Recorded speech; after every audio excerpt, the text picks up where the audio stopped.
اشارہ کیا۔ اب اس ہندوستانی نے ان سے پوچھا تم کس کی عبادت کرتے ہو؟ انہوں نے جواب دیا ہم اس اللہ کی عبادت کرتے ہیں جو سامنے نہیں ہے۔ اس پر اس ہندی عالم نے پوچھا تمہیں اس کی خبر کس نے دی؟ امام رکن الدین بولے حضرت محمد صلی اللہ علیہ وآلہ وسلم نے۔ اس پر اس ہندی نے کہا تمہارے پیغمبر نے روح کے بارے میں کیا کہا ہے؟ امام بولے یہ روح میرے رب کے حکم سے قائم ہے۔ اس پر اس ہندی عالم نے کہا تم سچ کہتے ہو۔ پھر وہ مسلمان ہو گیا۔ ایک روز حضور نبی کریم صلی اللہ علیہ وآلہ وسلم اپنے چند صحابہ رضی اللہ عنہ کے ساتھ مسجد حرام میں تشریف فرما تھے۔ ایسے میں قبیلہ زبید کا ایک شخص وہاں آیا۔ اس وقت نزدیک ہی قریش مکہ بھی مجمع لگائے ہوئے وہاں بیٹھے تھے۔ قبیلہ زبید کا شخص ان کے نزدیک گیا اور ارد گرد گھومنے لگا۔ پھر اس نے کہا اے قریش کوئی شخص کیسے تمہارے علاقے میں داخل ہو سکتا ہے اور کوئی تاجر کیسے تمہاری زمین پر آ سکتا ہے جبکہ تم ہر آنے والے پر ظلم کرتے ہو؟ یہ کہتے ہوئے جب وہ اس جگہ پہنچا جہاں آپ صلی اللہ علیہ وآلہ وسلم تشریف فرماتے تو آپ صلی اللہ علیہ وآلہ وسلم نے اس سے ارشاد فرمایا تم پر کس نے ظلم کیا؟ اس نے بتایا میں اپنے اونٹوں میں سے 3 بہترین اونٹ بیچنے کے لیے لے کر آیا، مگر ابو جہل نے ان تینوں اونٹوں کی اصل قیمت سے صرف 1/3 قیمت لگائی، اور ایسا اس نے جان بوجھ کر کیا کیونکہ وہ جانتا ہے وہ اپنی قوم کا سردار ہے، اس کی لگائی ہوئی قیمت سے زیادہ رقم کوئی نہیں لگائے گا۔ مطلب یہ کہ اب مجھے وہ اونٹ اس قدر کم قیمت پر فخر و فروخت کرنے پڑیں گے، یہ ظلم نہیں تو اور کیا ہے؟ میرا تجارت کا یہ سفر بیکار جائے گا۔ نبی کریم صلی اللہ علیہ وآلہ وسلم نے اس کی پوری بات سن کر فرمایا تمہارے اونٹ کہاں ہے؟ اس نے بتایا یہیں خزورہ کے مقام پر ہے۔ آپ صلی اللہ علیہ وآلہ وسلم اس وقت اٹھے، اپنے صحابہ کو ساتھ لیا، اونٹوں کے پاس پہنچے۔ آپ صلی اللہ علیہ وآلہ وسلم دیکھا اونٹ واقعی بہت عمدہ تھے۔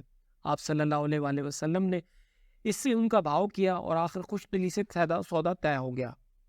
آپ صلی اللہ علیہ وآلہ وسلم نے وہ اونٹ اس سے خرید لیے۔ پھر آپ صلی اللہ علیہ وآلہ وسلم نے ان میں سے 2 زیادہ عمدہ اونٹ فروخت کر دیے اور ان کی قیمت بیوہ عورتوں میں تقسیم فرما دی۔ وہیں بازار میں ابو جہل بیٹھا تھا، اس نے یہ سودا ہوتے دیکھا لیکن ایک لفظ نہ بول سکا۔ آپ صلی اللہ علیہ وآلہ وسلم اس کے پاس آئے اور فرمایا خبردار عمرو، ابو جہل کا نام، اگر تم نے آئندہ حرکت کی تو بہت سختی سے پیش آؤں گا۔ یہ سنتے ہی وہ خوف زدہ انداز میں بولا محمد صلی اللہ علیہ وآلہ وسلم میں آئندہ ایسا نہیں کروں گا، میں آئندہ ایسا نہیں کروں گا۔ اس کے بعد حضور نبی کریم صلی اللہ علیہ وآلہ وسلم وہاں سے لوٹ آئے۔ ادھر راستے میں امیہ بن خلف ابو جہل سے ملا، اس کے ساتھ ہی دوسرے ساتھی بھی تھے۔ ان لوگوں نے ابو جہل سے پوچھا تم تو محمد صلی اللہ علیہ وآلہ وسلم کے ہاتھوں بہت رسوا ہو کر آ رہے ہو، ایسا معلوم ہوتا ہے کہ یا تو تم ان کی پیروی کرنا چاہتے ہو یا تم ان سے خوف زدہ ہو گئے ہو۔ اس پر ابو جہل نے کہا میں ہرگز محمد صلی اللہ علیہ وآلہ وسلم کی پیروی نہیں کر سکتا۔ میری جو کمزوری تم نے دیکھی ہے اس کی وجہ یہ ہے کہ جب میں نے محمد صلی اللہ علیہ وآلہ وسلم کو دیکھا تو ان کے دائیں بائیں بہت سارے آدمی نظر آئے، ان کے ہاتھوں میں نیزے اور بھالے تھے اور وہ ان کو میری طرف لہرا رہے تھے۔ اگر میں اس وقت ان کی بات نہ مانتا تو وہ سب لوگ مجھ پر ٹوٹ پڑتے۔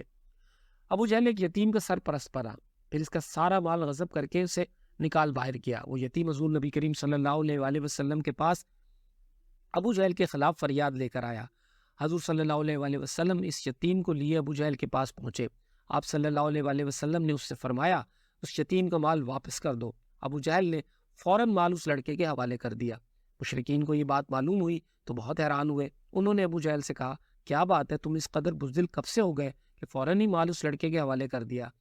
اس پر اس نے کہا تمہیں نہیں معلوم محمد صلی اللہ علیہ وآلہ وسلم کے دائیں بائیں مجھے بہت خوفناک ہتھیار نظر آئے تھے، میں ان سے ڈر گیا، اگر میں اس یتیم کا مال نہ لوٹاتا تو وہ ان ہتھیاروں سے مجھے مار ڈالتے۔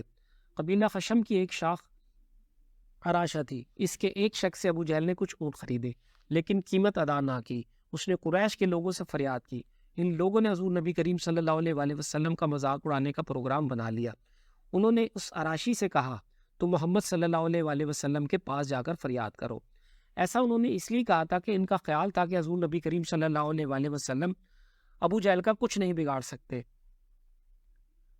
اراشی حضور نبی کریم صلی اللہ علیہ وآلہ وسلم کے پاس گیا۔ آپ صلی اللہ علیہ وآلہ وسلم نے فوراً اسے ساتھ لیا اور ابو جہل کے مقام پر پہنچ گئے۔ اس نے دروازے پر دستک دی۔ ابو جہل نے اندر سے پوچھا کون ہے؟ آپ صلی اللہ علیہ وآلہ وسلم نے فرمایا محمد صلی اللہ علیہ وآلہ وسلم۔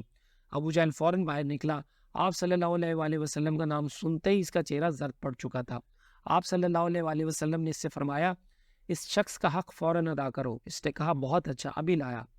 اس نے اسی وقت اس کا حق ادا کر دیا اور وہ شخص واپس اسی قریشی مجلس میں آیا اور ان سے بولا اللہ تعالیٰ ان یعنی حضرت محمد صلی اللہ علیہ وآلہ وسلم کو جزائے خیر دے، اللہ کی قسم انہوں نے میرا حق مجھے دلوا دیا۔ مشرک لوگوں نے بھی اپنا ایک آدمی ان کے پیچھے بھیجا تھا اور اس نے اس سے کہا تھا کہ وہ دیکھتا رہے کہ حضور اکرم صلی اللہ علیہ وآلہ وسلم کیا کرتے ہیں۔ چنانچہ جب وہ واپس آیا تو انہوں نے اس سے پوچھا ہاں تم نے کیا دیکھا؟ جواب میں اس نے کہا میں نے ایک بہت ہی عجیب اور حیرت ناک بات دیکھی۔